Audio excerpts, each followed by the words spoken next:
শ্রদ্ধা কাপুর আজ বলিউডের অন্যতম সফল অভিনেত্রী হিসেবে পরিচিত। তবে তার পরটি কখনো সরাসরি সিনেমার অঙ্গনে ঢোকার মতো সহজ ছিল না। অল্প বয়সেই প্রতিবার জোরে সিনেমার ক্যানভাসে সরাসরি প্রবেশের পরিবর্তে তিনি শিক্ষার প্রতি গুরুত্ব দিয়েছেন। বস্টন বিশ্ববিদ্যালয়ে উচ্চশিক্ষা সম্পন্ন করার সময় শ্রদ্ধা নিজেই নিজের হাত খরচ চালাতেন।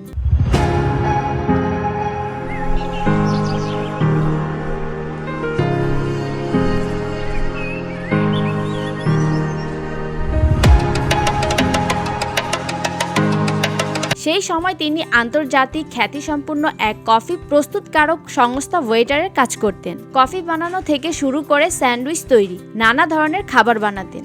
তাদের কাছে ক্ষমা চাইছি, তবে স্যান্ডউইচ বানাতে তখন যথেষ্ট দক্ষ হয়ে উঠেছিলাম।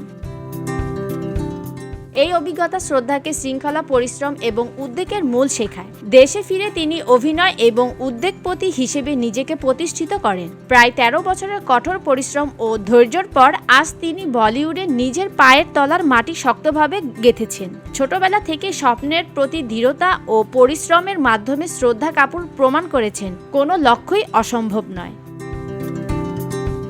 VOD Bangla news desk.